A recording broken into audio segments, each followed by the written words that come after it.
So welcome this evening to Active Travel Cafe. We're going to start in just a second with a news roundup from all over the UK and what's been going on in the world of active travel. And then we will be launching into 3 presentations, all hinged around the amazing Harreit Fisher and public practice, but then also learning from Sylvia and Kelly about their experience and their work. So we've got 3 wonderful speakers this evening, which we'll get to in just a minute.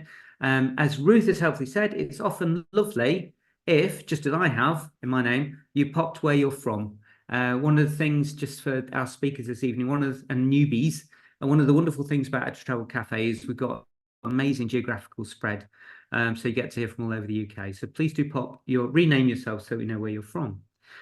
So that's the plan for this evening. And so without further ado, I think we might just kick off, if anybody would like, to find out what's been happening all across the UK on active travel. Who's got any news to share with the group?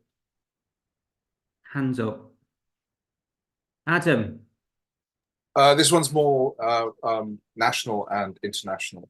As you may have noticed, there was a Guardian article about car sizes and how they're basically increasing by 1 centimeter every 2 years. As of yesterday, there was a study released in America which looked at the height of a bonnet and the death rate of a pedestrian. And that found that the SUVs in America were twice as likely as their cars, their compacts, as they call them, to basically kill a pedestrian. So I think shape and size of cars is something that is going to be quite a focus for quite some time. So yeah, and then the other one I thought, which was quite interesting, was more of a conversation around resident parking permits. There are some councils, ours is quite bad in terms of they use the curb weight, maximum curb weight carrying, so that would be with weighted load, so it's 3.5 tons, and your vehicle can be up to 6 meters long, which is basically a bus, and carry 12 people. Whereas others are limiting them to 5 meters by 2 meters. Most Range Rovers, for example, and 2 meter height as well, 2 meters wide.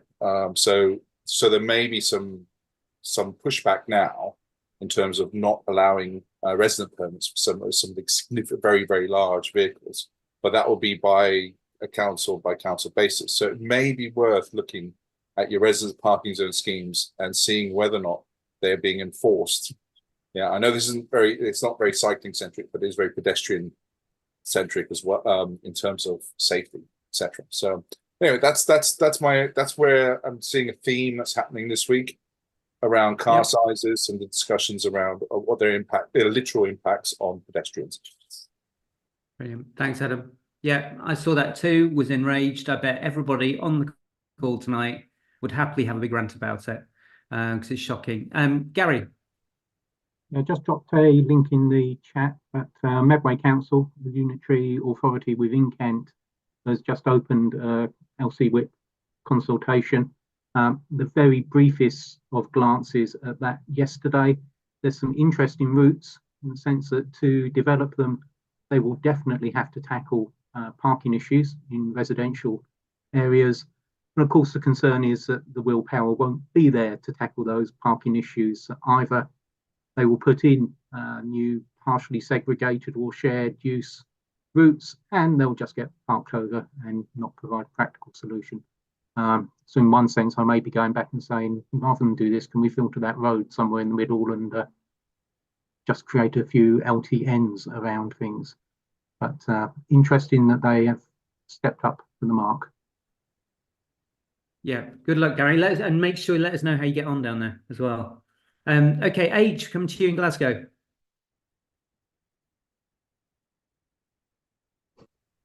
Ooh. Hang on, have I got you yet? Yeah, no, we're all waiting for the slight technical hurdle, and then we'll know we'll get to you, H. So, are you there? Move on to Mark and get back to H again. I think so. Yeah, unusually H has only joined on one device, which is unusual. Usually it's 2 or 3, just to keep us guessing. He's on 2. He's on 2. He is on 2. Oh, there you go. H will come back to you. Just switch it off and on again. Mark. Strong. Hi. Yes, hi. So last week I mentioned about Valley Gardens in Brighton being given the go-ahead. So the headlines this week about neighbours complain about 18 months of misery as works are doing. And the comment said, why can't they just do this overnight? So if you don't, people don't want something to happen. And when it does happen, they want it to be done and finished yesterday.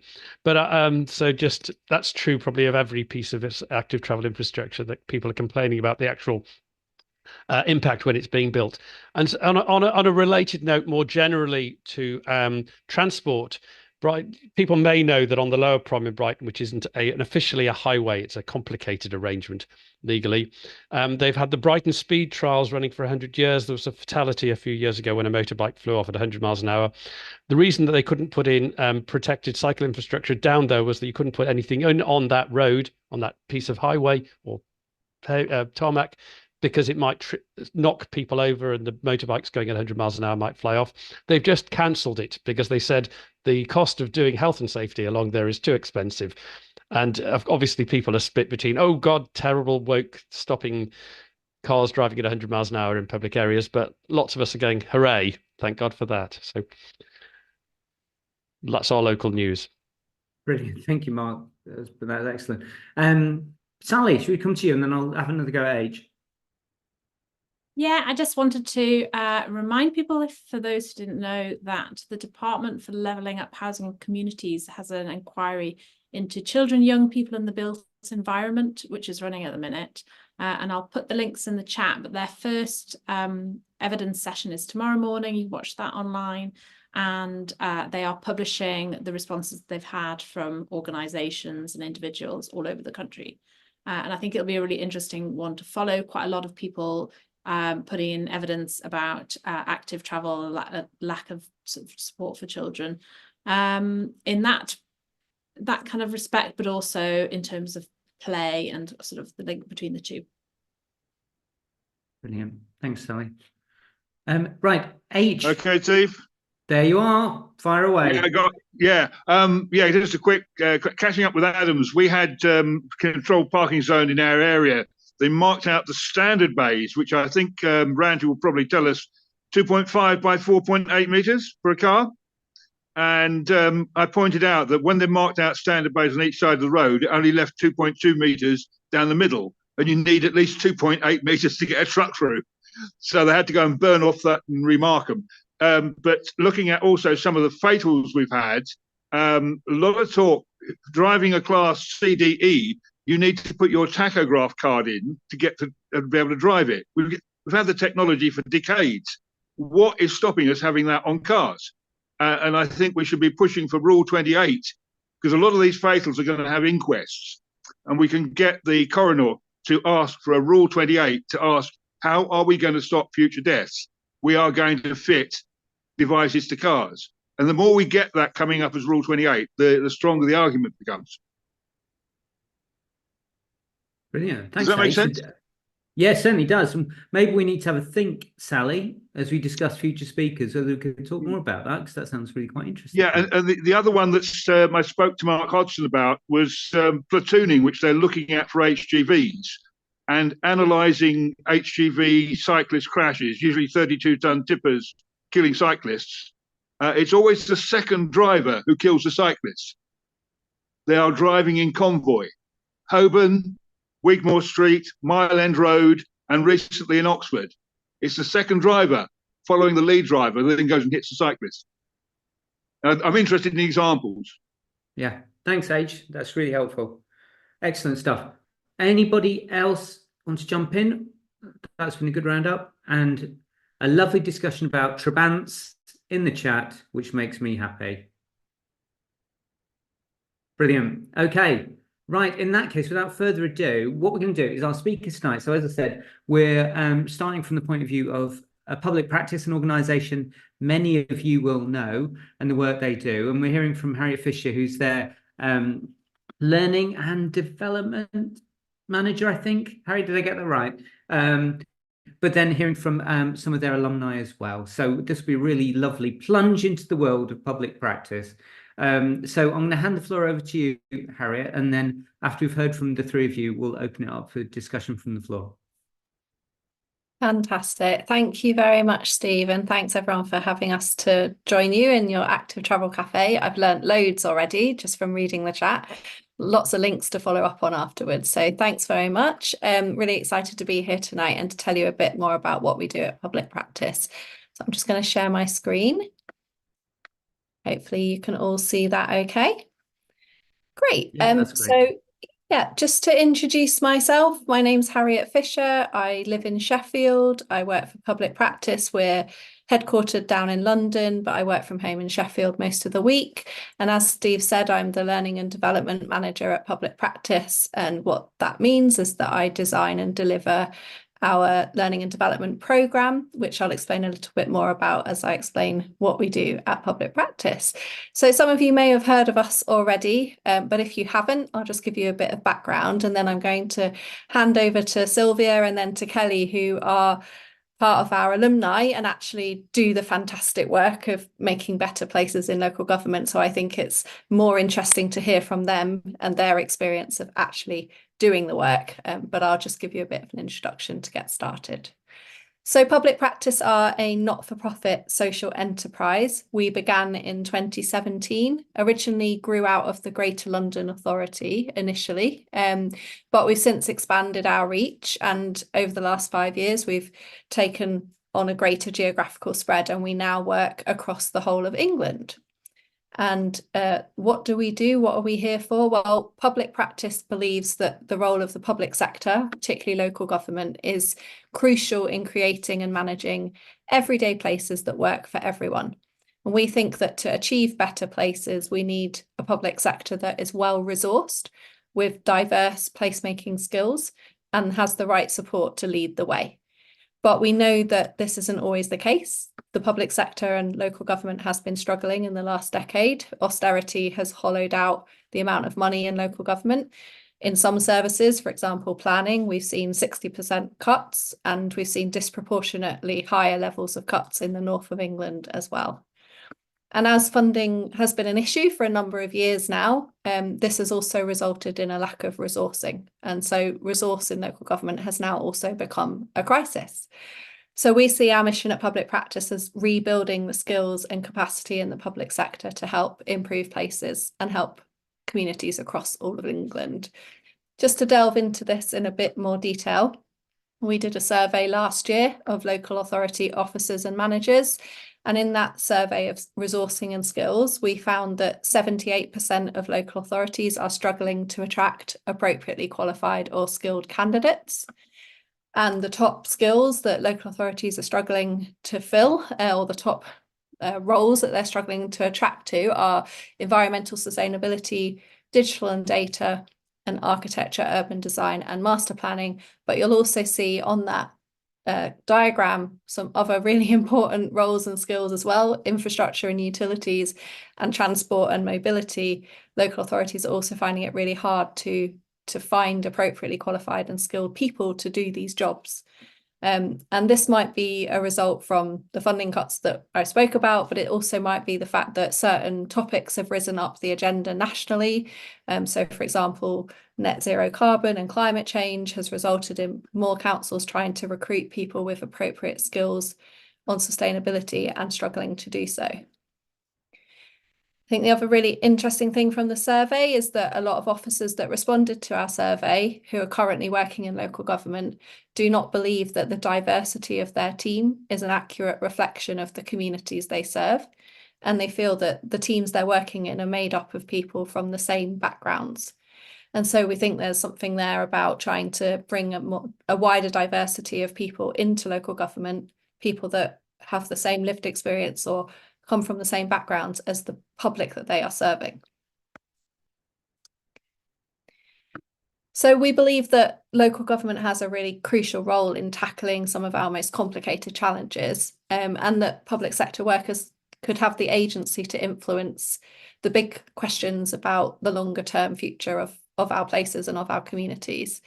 We know that our communities are complex and that we should be taking place-based approaches and bringing together a diversity of skills and experience in order to tackle those issues like housing inequality or climate justice. We think that by working within the system we can influence some of those decisions and give public sector officers the right tools, the right training, and the right support to navigate the complexity of the challenge. So we do this by running a job placement programme. It's a programme for mid-career placemaking professionals. So that could be architects, ecologists, engineers, urban designers, anyone looking for a career change, anyone looking to work in the public sector on placemaking jobs. We recruit them to placemaking roles and we place them into paid placements in public sector organisations. And in the 5 years or so that we've been running now, we've placed over 300 people across almost 90 different local authorities. As I said, we emerged out of the Greater London Authority, so it's not surprising that the majority of our placements are in London and the South East, because that's where we were operating for the first few years. But since 2022, we've expanded across the north, thanks to funding from the Department of Levelling Up Housing and Communities. So we are now adding more placements across all of England. As I mentioned, my role is Learning and Development Manager. And so it's my job to support associates as they go through the programme by delivering a training course, which we call our Learning and Development course, where we get together for in-person days, online course days, and also a couple of events each year called forums. We use these course days to help build a support network for our associates. They go through the programme as a cohort, and then they have a lifelong professional network that they can draw on for support as they progress through the public sector, hopefully choosing to stay in the public sector and continue to give their skills and experience back to communities. We also use the course days to share best practice and learning.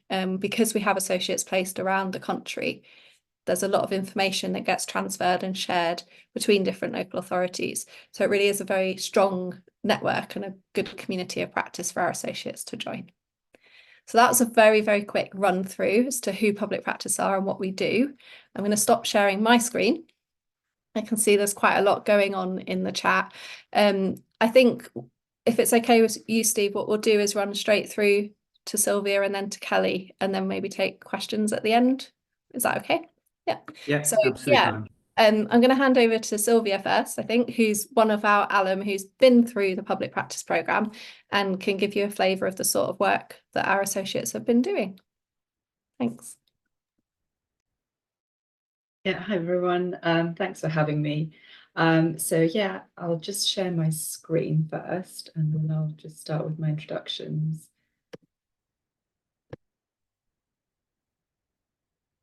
Is that working for everyone? Yep. Brilliant, thank you.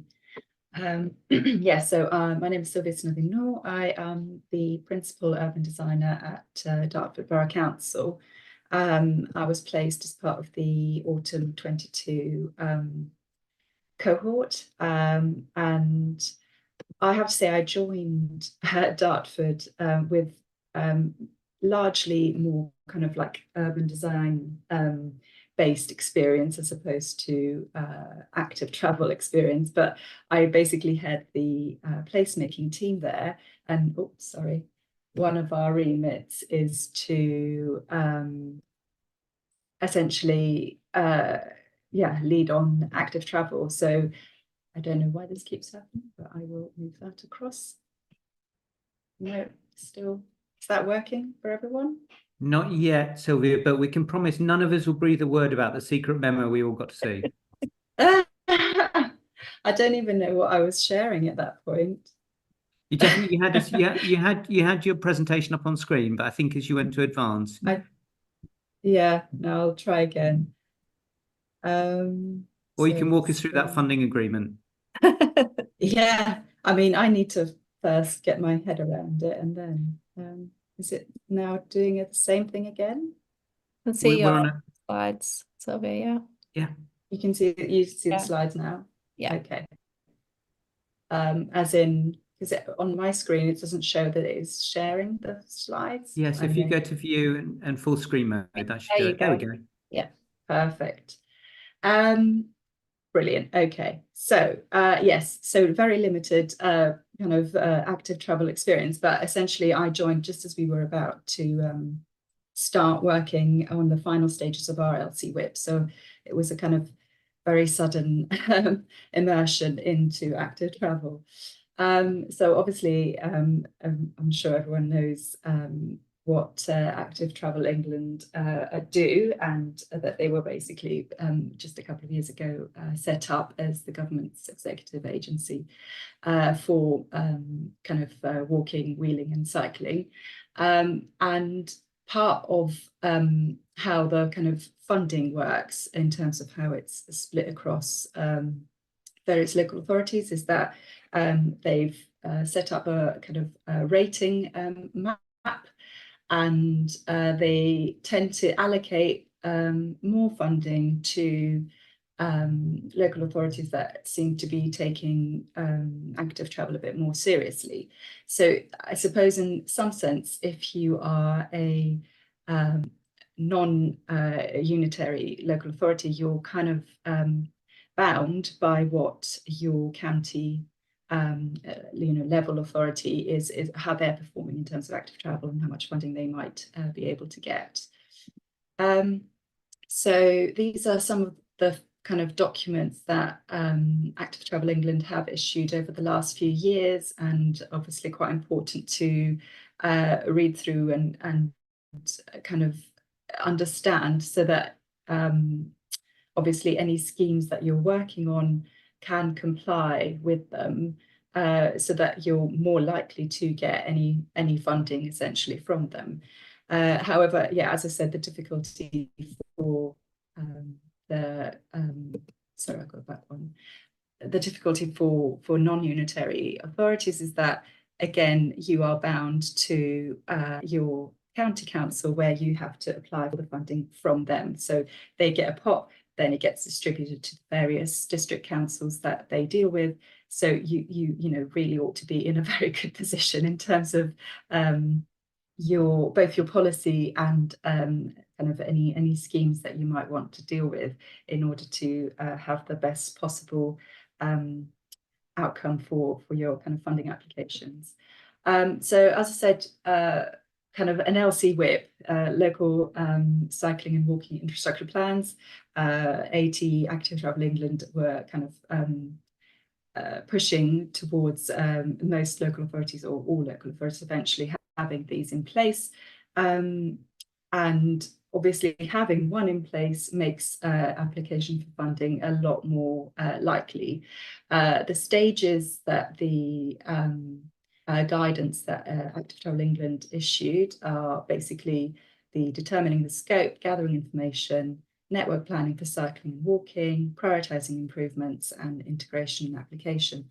And I have to say that we as a local authority attempted to do this all mostly in-house, but we did need assistance with stages 2, 3 and 4 in terms of gathering information, but also it's kind of all that kind of modelling you need to kind of put in place in terms of, you know, the identifying and clustering trip origins and all of that stuff, which we just couldn't do in-house. And yes, we then did stages 5 and 6 internally. I have to say it was very time consuming. And I think so we had another member of staff kind of primarily dealing on this project, but they were just on a fixed term, so that they're no longer at Dartford, but they were extremely thorough in their approach. But what that meant is that we ended up with quite a lot of routes, which were mostly audited as well. So obviously, as you can see, that for cycling, you need to audit on the basis of directness, gradient, safety, connectivity, and comfort. And then we kind of gave some suggestions on potentials for improvement for cycling, tried to pick out examples within our borough as well, just politically as well as anything else. You don't want to just keep focusing on London. You need to kind of start engaging with what's in your kind of own environment. So that was slightly tricky because admittedly Dartford is still slightly lagging behind in terms of infrastructure. And then similarly for the network for walking, which is more about zones as opposed to actually specific routes, we were auditing on the basis of attractiveness, comfort, directness, safety, and coherence. And then again, some recommendations on improvements. I'm sure most of you are aware in terms of, kind of the tight radii, street narrowing, seating provision, etc., and definitely greening. And this was I know you can't really see it very much, but you can definitely find the whole document on the Dartford website if you're that interested. And we did also create a Google Maps, which obviously you can zoom in and out as much as you like, and it does actually highlight our kind of wider corridors A to D. So yeah, it's quite handy for that more kind of public engagement.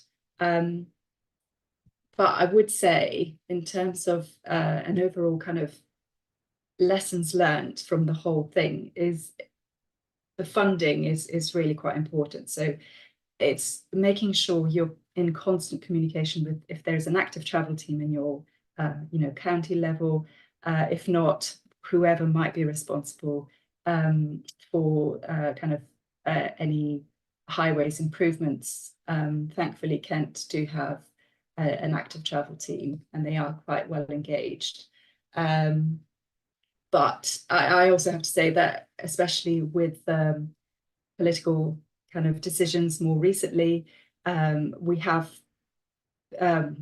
had to look elsewhere for funding, because where we thought that we might be able to get some for particular improvements, obviously that's currently not yet been made available. So it's just having that flexibility in terms of approach. Feasibility studies, this is another big one, because it's a kind of chicken and egg situation with the funding, but you've kind of got to have enough funding at least to do some feasibility studies, to have oven-ready schemes at various scales, so that when larger pots of funding do become available, you can actually go ahead and apply for it, and hopefully, yeah, you're much more likely to get the funding if you have schemes ready to go. Engagement, absolutely, keeping your local communities and kind of cycling groups or whatever up to date and informed. With the LC Whip, we're still always kind of in conversation with our local cycling groups and aware that routes are likely to change or be updated. And I would say that we are also keeping them up to date, because obviously they can also then be applying for any SIL schemes as well, especially if they can match fund. So it's a kind of like small wins can happen through engagement. And then I suppose finally, and absolutely very importantly, is the cross collaboration with officers, both internally as well as at county level. But for example, it's been really useful for us to engage with our health teams, because they're coming from a kind of improving air quality and getting people more active and reducing obesity. And from our perspective, it's the kind of like kind of the placemaking side of things as well. So it's really good to just try and work together, because at the end of the day, I think we all want the same thing. So I'll kind of leave it at that. But yeah, I'll happily take questions after Kelly.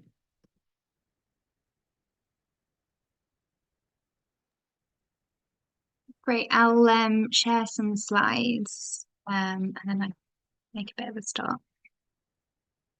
So you let me know if you can see anything coming up.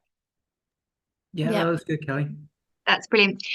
So my name is Kelly. I work for GM Moving, and I kind of got into that role through the public practice programme.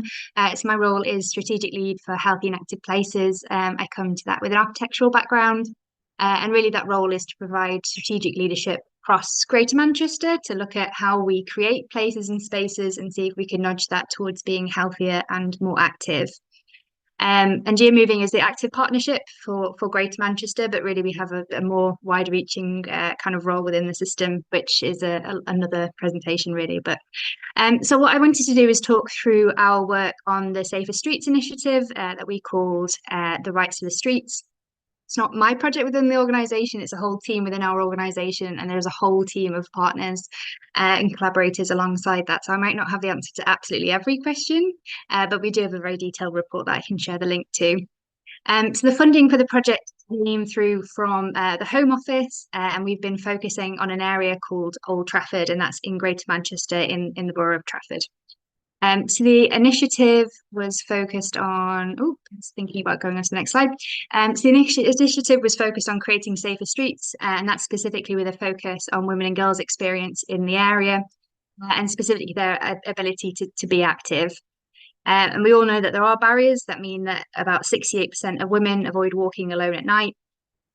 We know that often when we talk about feelings of safety, we end up talking about danger, street lighting, police, and potentially in these kinds of forums, volumes of traffic and speed of traffic. But we think that there are other things to talk about. There are other solutions alongside those kind of really important things that I mentioned. So we believe that there is space for joy, belonging, and empowerment as well. And really that project was really exploring the roles that they can have. So we took a whole systems approach, taking action from the individual to kind of changing behaviour through to policy and kind of the cultural norms layers of that whole systems approach. And I'll give an example from a couple of those different again, there's a whole report that I can kind of point you to that goes into a little bit more detail of each of the layers. So from that individual, we facilitated 26 active bystander trainings, flooding the area with over 300 people who now have the tools to safely distract or delay acts of harassment as they happen, and who were also trained to acknowledge what happened and reinforce that that wasn't acceptable. And we know that these kind of small acts add up over someone's life, and they have a really big effect as they add up. And that acknowledgement at that time when something is happening is really helpful in being able to process them. This training in particular has already had kind of plenty of ripples throughout the system, and we know that TFGM are looking, which is Transport for Greater Manchester, are looking to see how they can embed this within their own kind of staff training and spread the 5D messages, which is from the active bystander training, across some of their kind of information boards and kind of messaging across their system, which is great to see that's something that they're looking at. From the physical environment layer, we worked with local community groups and Open Data Manchester to map the area in a series of 23 events. This provided the insight into how people felt in their neighbourhood, where they walked, where they didn't, how that felt for them, what were areas that they kind of avoided, and particularly times of day, and particularly around the Old Trafford area, which you might kind of recognise that name as being close to the Manchester United football stadium, which has a huge effect on the area on game days.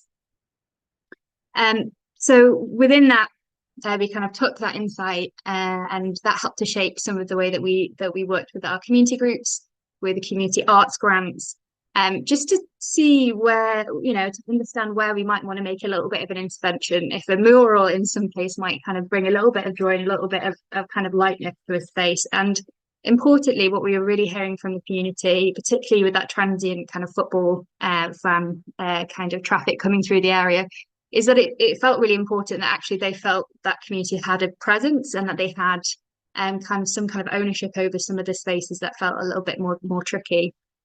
And within that, there was lots of community groups that we kind of engaged and kind of were throughout that whole process in terms of the walking and the wheeling and the cycling. And then from the policy layer, which can sometimes be a little bit tricky to get into what action we might be able to take within that layer, we looked at legislative theatre. So essentially a group of kind of local community members performed a play, and that was something that they've kind of written themselves. It described some of the challenges and the issues that they face. Audience members interjected at moments where they thought actually something different might help here. We should change something a little bit. And then as we kind of went through the play towards the end, we started to kind of cement what are the kinds of changes that we would like to make within the policy that might make a bigger difference. And policymakers were kind of in the room. There was conversations between those policymakers and the community themselves, and there was an agreement to 8 commitments that were taken forward by those policymakers, one of them being the taking on board the active bystander training. And we heard just how empowering that was, to feel like there was a sense of participation and to feel democracy kind of, you know, sitting a little bit closer and being able to have a little bit of an impact on that. And then finally, in the cultural layer, so we looked at a public campaign. So that was on social media, Instagram, Snapchat, as well as physical billboards, which I'll take you to the next page. You can kind of see an example of that physical billboard. So that was really targeted at that local area, with the message being there's no place for it. And that's on Instagram, and if you would like to find it. And then we just wanted to talk through a couple of the key learnings that we found throughout the whole of the project. Project is not the right word, but I keep coming back to it. So one is that being able to articulate the problem has impact in and of itself. So being able to understand why you behave in a certain way, why you walk in this way, why you cycle or wheel, is really important and impactful. The second being that when you get involved in this type of work, it changes your perspectives and it changes you kind of personally. And again, that becomes a cyclical kind of motion. That participation makes people feel that they belong, that they matter, and that they are cared for. And that's something that talking about that legislative theatre event came through really, really strongly.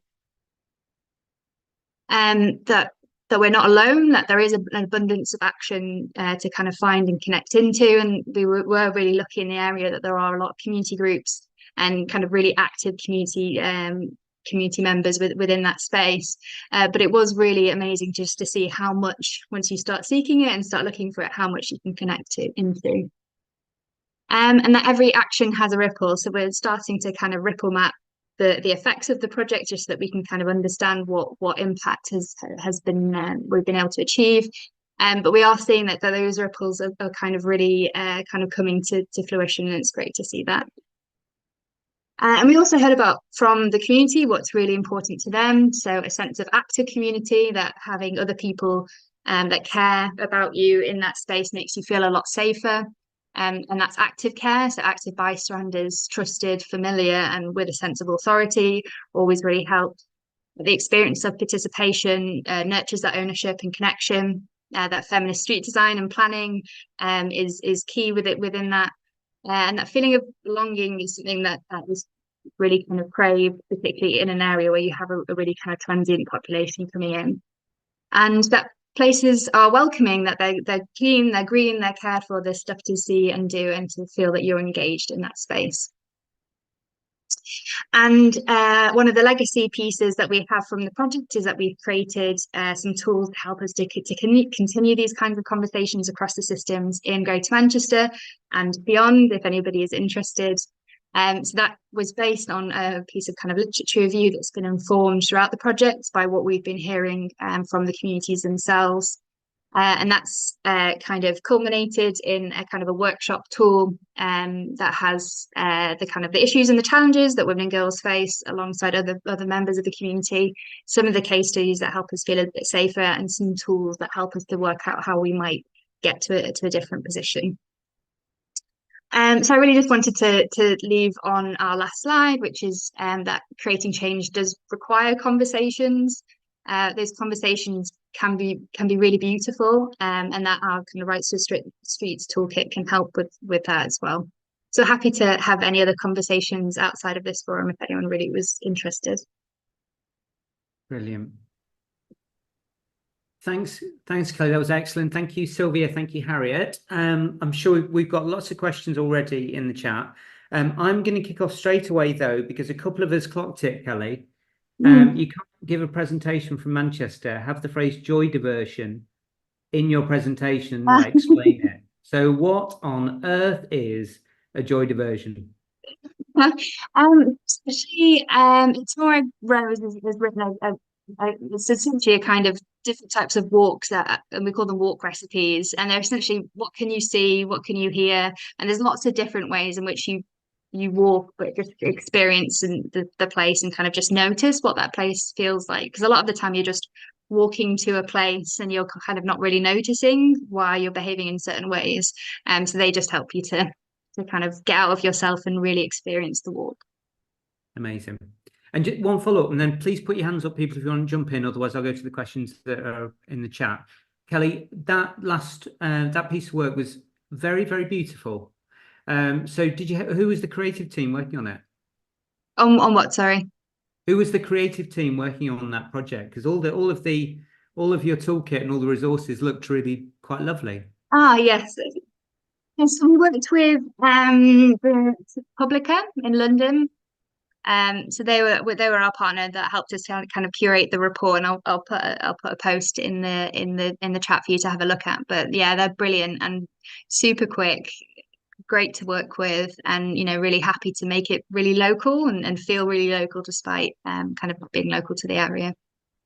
Brilliant, thanks. Right, let's go to questions. I don't want to hog it. Ruth, do you want to jump in? I think you had one for Harriet, didn't you?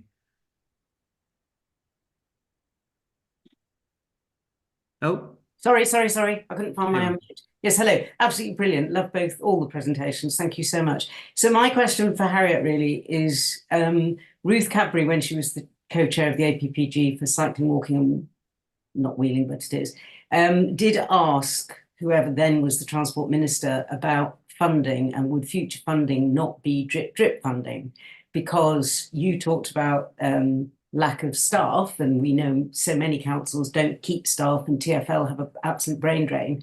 So no young people are going to go into a job waiting for funding on a year-by-year basis. So will Active Travel England, will anybody really make that a key thing with the next government, whichever government it is, that we have to have proper guaranteed funding, otherwise it's not going to happen? Yeah, I think it's a really good question. I don't have the answer because I don't know what any future government is going to decide to do. But yeah, public practice would like to see consistent, permanent funding for key priorities like transport, sustainability, climate change, housing, things that are going to make for better places. And in order to have a well-resourced public sector, we need that funding to be there with kind of certainty. I think the problem that we've had over many years now is the kind of competitive funding bids through various funding rounds, pot starting and finishing. It's very difficult for councils to recruit good people and then to retain them when that's the situation. So yeah, I think perhaps your question was more of a hope and a speculation. It's not really a question I can answer. All the attendees that's what we really need to lobby for. But thank you. Yeah. I think what I would say is that what we found is that by giving our associates, the people that we place, we call them associates, by giving our associates a minimum of 12-month placement, and many of them are longer than that, that gives them a start in the public sector, and that I think we have something like 75%, if not higher, of our associates stay in the public sector for at least 2 years after that. So it is working, but we just need to keep building and growing like the number of posts and keep people that are highly skilled in the sector.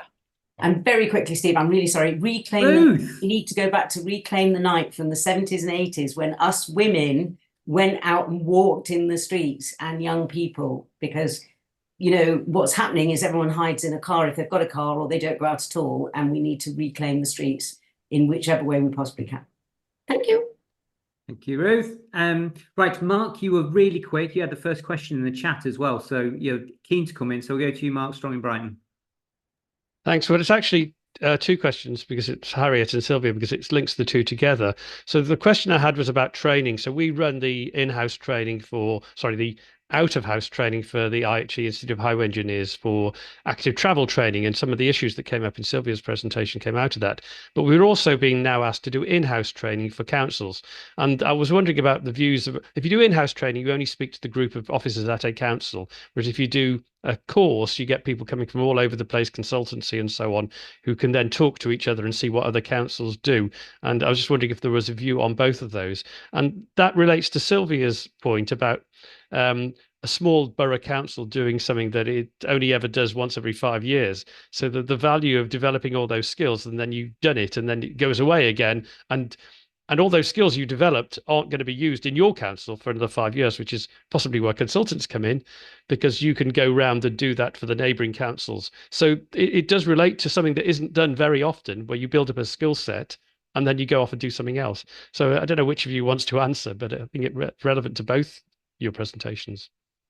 I'll jump in with a quick answer and then see if Sylvia wants to add anything. But I mean, I think the second part of your question sort of says what I was going to say, really, was that for me, it's about knowledge retention.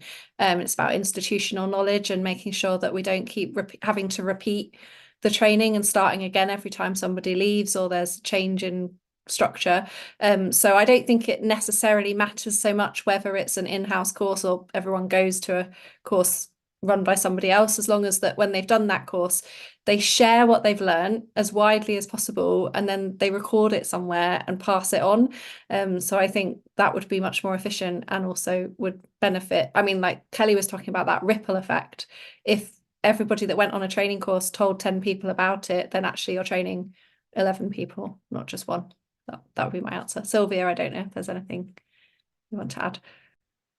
I think I definitely, no, I agree with all that, and I think it's very that point you made about making sure you kind of archive it, or kind of just make sure that all the information that you've collected and the knowledge you've collected is kind of somewhere that others can use.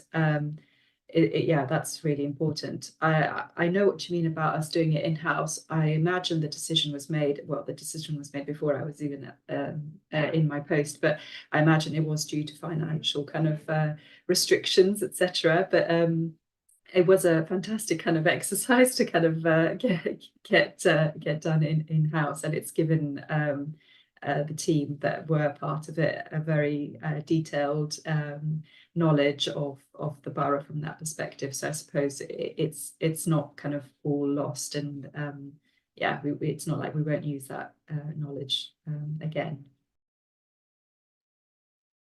Thanks, Harriet. Thanks, Sylvia. Thanks, Mark. So I'm going to ask a couple of questions from the chat. Sylvia, we'll stay with you for a minute, and then there's a couple for Kelly and one for Harriet. But the LC whip process, people have asked questions about that in the chat and your experience of it. H in Glasgow went quite deep and detailed, but I'm not going to play that back through because I doubt only 5% of us will understand it. But there was a question about whether the process favours major corridors and commuter routes and neglects other sorts of journeys and schools to shops and that sort of thing. What's your experience? And then just a practical question, whether there's a standardised format that Active Travel England are working towards that you may know of. There were those two questions. It'd be lovely if you pick up on that.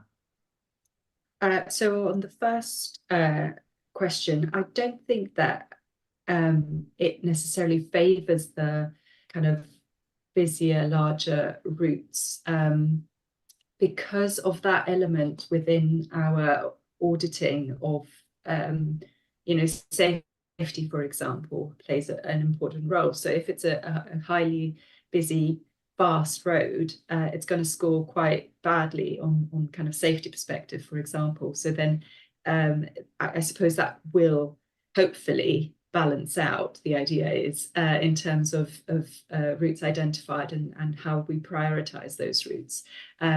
Obviously, busier routes are likely also to be wider, and in terms of retrofit are likely to be easier funding allowing to actually do the full segregated cycle lanes, etc.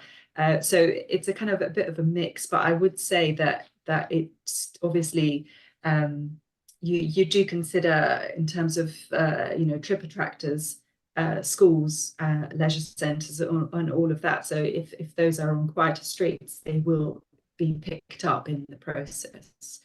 And I suppose on the second question, sorry, I've gone blank. What was the second question? This standardized format. The standardization. Yes, I wish there was a standard. Actually, it would have made my life a lot easier when I was trying to draft the kind of document. But there seems to be different ways of going ahead with the kind of LC whip that you publish. So some local authorities have just literally published much more of the baseline and analysis and haven't really committed to any routes whatsoever in the kind of at least the first iterations that they have published. So I think it can vary quite a lot, and it also then varies, you know, politically. For example, you know, where you stand as a local authority in terms of what wording you can use at LTNs, 15 minutes, you know, cities, etc. It's so it will have to vary, I think, per local authority. But I suppose it's a positive and a negative that it's still flexible enough that you can probably work around doing what works best for you. Brilliant. Thanks, Sylvia. So very briefly, Mark Strong, because you eat LC whips for breakfast, you wanted to come back briefly on that before we go to Kelly. Well, I think what might be useful is actually to have a session on LC whips rather than talk now. But I think there are pros and cons. The guidance, as I said in the chat, was 2017. The world has moved on quite significantly since then.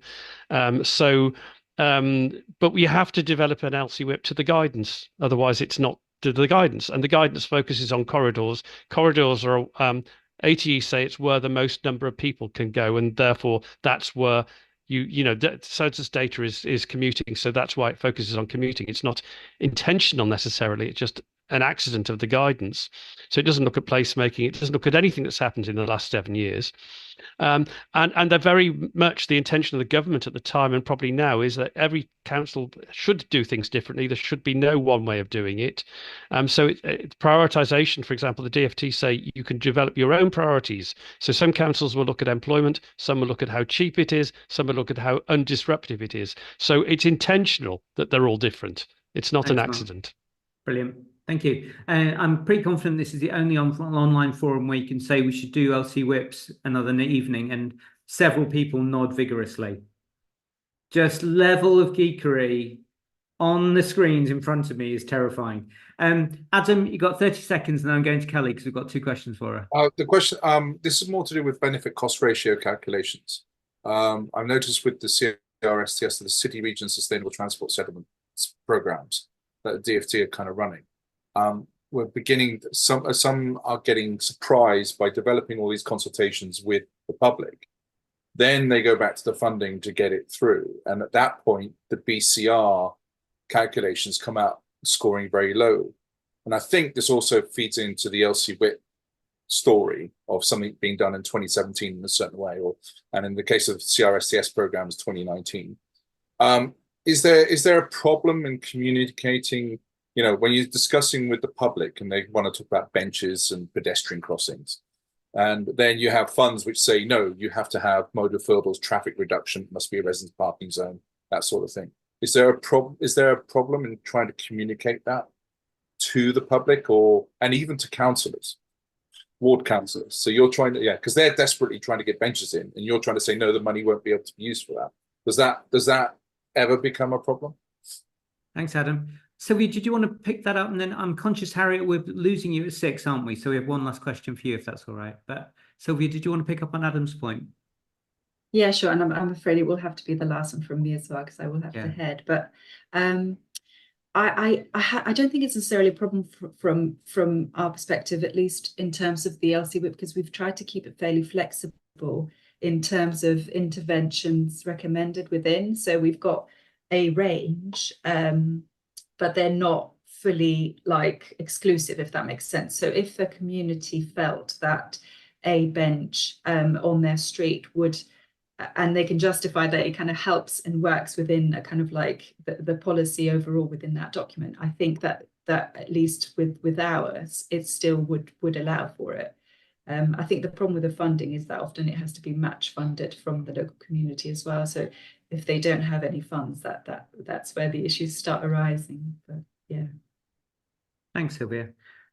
Wonderful. Okay, so before we lose you, Harriet, we have one further question, which was, I'm not sure whether you picked it up in your presentation, but if local authorities want to go out connecting with public practice in terms of a placement, what's the sort of process they can go through? Just a really practical thing. Yeah, absolutely. So we recruit to our programme every 6 months.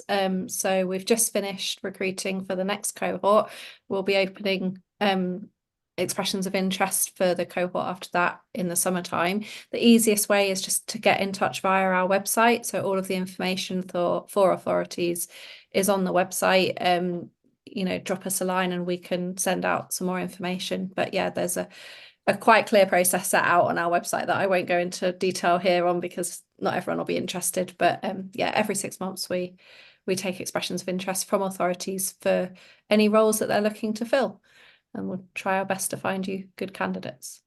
Brilliant. Thanks, Harriet. And sorry, if we had more time, I'll thank you and Sylvia in advance. I know you got to bob off while we're talking to Kelly, but if we had more time, I'd love to get into the ethos of public service and your view on it, particularly given Keir Starmer's fascinating speech this week, defending us woke people out there.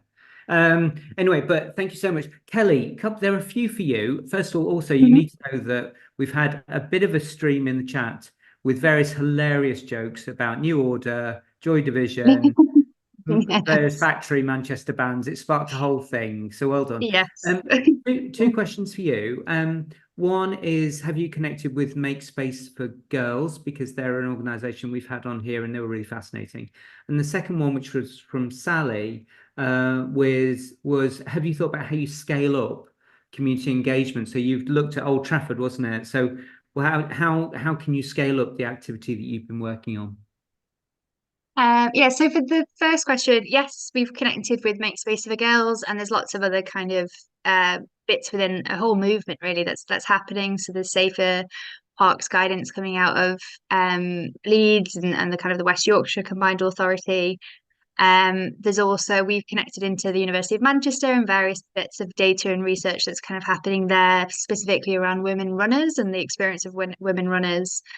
So we've been trying to connect as much as possible. If there's any other kind of suggestions of people that we should talk to or connect to, really happy to do that. I think it's all part of looking at a similar problem, but in different ways and with different kind of understandings. And actually, you know, across all of those different ways of looking at a problem, you start to kind of understand where some commonalities and some common solutions might sit, which is obviously really useful. For the second question, I suppose this was a real place-based approach. This was looking at I think it was called SSOAs. So it was, you know, a really kind of targeted impact that we were trying to have on a place, and a kind of across all of those layers. And I suppose the type of engagement that we'd be talking about within this setting is different, and some aspects of that engagement would feel quite different, because what we were trying to do is create really high quality conversations about how we feel, and it's about individual capacity and motivation, and you know, a range of different things that you know, all sorts of people got into. And it's worth noting that we didn't just do these sessions just alone with women and girls. It was really a kind of a cross section of communities. That focus really helps you to get to the bit that we want to talk to. I think we have ideas and thoughts about how to scale that, and I think the one thing that I would kind of point to is that idea of that there is an abundance of action out there. And actually, once you start, you know, we were really lucky that we were able to kind of get a community connector role in, and actually that connection into people who work with communities and work with community groups who know what's happening, and actually putting up leaflets in, you know, in doctor's surgeries and in the post office, and actually really getting into a place is really helpful, and that there is an abundance of people to talk to. That I think there is a clue in that. And the other thing is, you know, to upskill others to have this conversation and to have these types of conversation, and to shift the way that we talk about safety, because we're not really talking about safety. When we talk about safety, we're talking about danger. And actually, let's talk about what helps us to feel good in a place. And, you know, that's where we need to keep shifting the conversation to, because often when we talk about unsafety, it only perpetuates the idea that we should feel unsafe, and that's what it is and what it will always be. Yeah. I don't know if that answered the question. No, that does, and that opened up a whole world of discussing framing and public interventions and behaviour change, which we could pick up and talk about at great length. But David Cox from Birmingham did ask whether in those conversations that you've been having, because they've had this experience in Birmingham, whether you came up against any resistance, any threatening behaviour, any conspiracy theories that have emerged as people who discuss sort of 15-minute cities and stuff like that. Was it fairly plain sailing, or did you find any resistance? No, I don't think so. No, and I think that's part of it. So when I started just my own experience of having this toolkit and facilitating sessions with it, I was a bit worried. Maybe worried is too strong of a word, but I was wondering what my role in that would be and what that would feel like for me, and could I hold that space? And this is going to be a difficult conversation, and difficult things that we're talking about.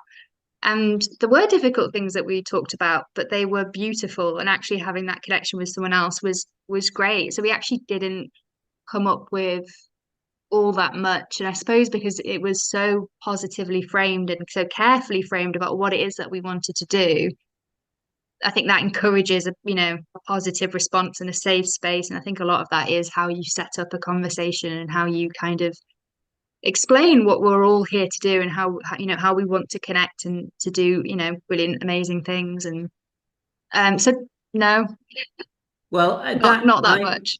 I mean, I hate to turn this back on David, but I think it comes down to the people of Manchester being slightly nicer than Brummies. But what can you say? But I'm just joking, Tim. Put your hands down. No, poor David said they got mobbed by George Galloway and a gang of people. So I think when you do this public engagement stuff, it is a tricky space sometimes. But it sounds like your project's gone really smoothly, which is really brilliant. I'm sure we'll learn from it hugely. I don't think, I'm looking at the screens, I'm looking at hands, I'm looking at the chat. I can't see any more questions emerging. So we might start to wrap it up. I think from the chat, I think we might avoid any future references to old Manchester bands because that got us a bit carried away. Matthew, your Joy Diversion's overseen by New Street Order obviously was hilarious, but never do that again. And it looks like we're going to have to tee up a dedicated LC Whip session. And if we want to go to Peak Geek, we can do benefit cost ratios on the back of it. And then we'll go for a lie down in a dark room. But other than that, I think that was really wonderful. Sylvia, you're still with us. Thank you, Kelly. Pass on our thanks to Harriet again. Next week, amongst others, we've got Ranty Highwayman for you all. So we will see you same time next week and same link. I think that's everything. Thanks, everybody. Thanks for another great session. Take care.